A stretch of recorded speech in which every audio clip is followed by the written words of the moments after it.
حدیث مبارک کې راځي نبی علیه الصلاۃ والسلام فرمایي و یو سیړی راوړل شو او اسمان ته ولګول شو. یو سیړی راوړل شو او اسمان ته ولګول شو او دا سیړی چې وای دا د زمرد او د زبرجد نه جوړه و. اوس کم بوراک چې هغه په هغه ګټه پورې تړلې شوی دی. یو سیړی راوړل شو داسې اسمان ته ولګول شو دا د زمرد او د زبرجد جوړه ده. جبرئیل علیه السلام سره مرګره دی وای د الله پاک پیغمبر زه چې اسمانونو ته په لکاو په کروڑاو په زرګاو فرشتي ور سره هم روان دي. یوازې نبی علیه السلام او جبرئیل علیه السلام نه دی. دا به موږ دا وایو چې دا یو لیفت دا سیړی د دې زمانه به موږ وایو دا یو لیفت دی. نو د زمرجد د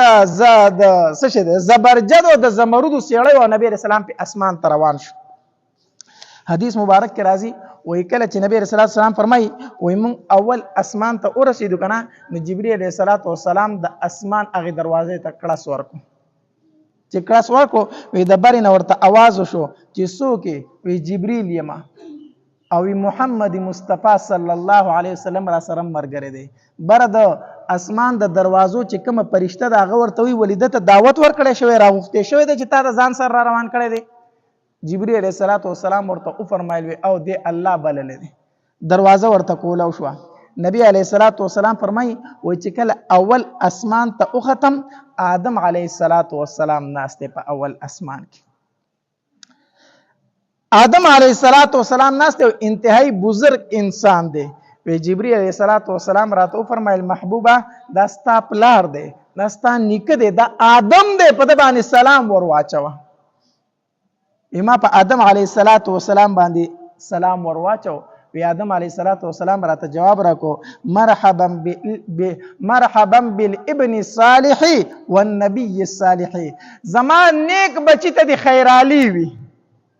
زما صالح او نیک عمل بچی ته د خیرالی وی والنبي الصالح او په د نیک عمل پیغمبر د خیرالی وی. وی آدم علیه السلام راته جواب راکو نیک عمل بچي ورته ځکه ګوره وروسته تمام پیغمبران وي زمونږ په نیک رور دی سلامي زمونږ نیک رور دی خیرالی وي. آدم علیه السلام څه وي زما نیک بچي ته د خیرالی وي ځکه چې د آدم علیه السلام مونږ ټول اولاد یو کنه. بیا روایتو کې راځي وی او د نبی علیه السلام د پاره دعاګانې آدم علیه السلام وغوښتلې. او نبی علیه السلام فرمایي وی د آدم علیه السلام خي طرف تم څه شکل نو او ګس طرف تم څه شکل نو. نو چې کله به آدم علیه السلام د خي طرف ته داسې او قتل کنه نو او به خندل خوشاله بشو ډیر خوشاله بشو. خو چې د ګس طرف ته به داسې مخ راواړو کنه نو په جړا بشو. ما جبرئیل علیه السلام نه تاسو کو چې دا خي طرف ته څوک دی او دا ګس طرف ته څوک دی. چې خي طرف ته آدم علیه السلام زمونږ نیکه ګوري نو خوشحاليږي خو چې ګس طرف ته ګوري جاړي. جبرئیل داولي وی جبرئیل علیه السلام راته او فرمایل وی دی خي طرف ته اصحاب الیمین دی. دا هغه خلک ته چې چاته به عمل نامې په خي لاس میلاویږي دا د نیک عمل اولاد دی. نو چې آدم علیه السلام دی خي طرف ته وګوري او د خپل نیکانو اولاد باندې نظر پریوزي خوشاله شي. خو چې د ګس طرف ته وګوري نو دا دغه اصحاب شمال هغه ګس لاس والا اولاد دي چې هغه ته عمل نامې په ګس لاس میلاویږي. الله دې مونږ ته نه راکړي په ګس لاس. وی دې چې ګس طرف ته وګوري دا بدعمل اولاد چې ویني نو دې په جړا شي خپش. بیا حدیث مبارک کې راځي وی مونږ نبی علیه السلام فرمایي جبرئیل علیه السلام را سره مرګره دی دویم اسمان ته لاړو. وی دویم اسمان دروازې ته هم جبرئیل علیه السلام کړس ورکو. وی د هغه طرف نه ورته جواب میلاو شو څوک او څه د کار دی. وی جبرئیل ما محمد مصطفی صلی الله علیه وسلم را سره مرګره دی. ای ولی الله را وخته دی وی او الله تبارک وتعالى را وخته دی. هغه وته دروازه کولاو کړو په نبی علیہ السلام واچو. په دویم اسمان کې بیا حضرت یحیی علیہ السلام او حضرت عیسی علیہ السلام سره ملاقات وشو. د ترورې زامن یحیی علیہ السلام او د عیسی علیہ السلام سره ملاقات وشو. جبرئیل علیہ السلام ته فرمایل په دوی باندې سلام ور واچو. نبی علیہ السلام په سلام ور واچو. هغه ورته جواب ورکو وی مرحبا بالاخ الصالح وبالنبي الصالح. مون خیر علی و یخبل نیک عمل ورورتا او نیک عمل پیغمبر ته. بیا د هغه ځین روان شو. جبرئیل علیہ السلام سره مرګره دی وی دریم اسمان ته لاړو. هغه طریقه و چې کله جبرئیل السلام اسمان دروازې ته کړس ورکو تپوس وشو څوک وي جبرئیل امین ما څوک در سره دی محمد مصطفی صلی الله علیه وسلم را سره دی وی دروازه کولو شو دریم اسمان ته وختو وی دریم اسمان کې یو انتهایی خوششکل خسته انسان ناست وی جبرئیل علیه السلام راته او فرمایل چې سلام په ورواچو وی ما په سلام ورواچو هغه راته هم جواب راکو ما د جبرئیل علیه السلام نه تاسو کو چې دا دومره خسته انسان څوک دی ما ته چې دا یوسف علیه السلام دی دستارور یوسف علیه السلام دی نبی علیه السلام فرمای وی ما اولید په دریم اسمان کې وی الله تبارک وتعالى د دنیا نیم حسن یوسف علیه السلام ته ورکړی دی دنیا کې چې دا څومره حسن په انسانانو کې موجود دی کنه دا غ نیم حسن دی او د دې غ نیم حسن الله تبارک وتعالى چاته ورکړی دی یوسف علیه السلام ته خو متکلم خو د ځان صفت نه کوي کنه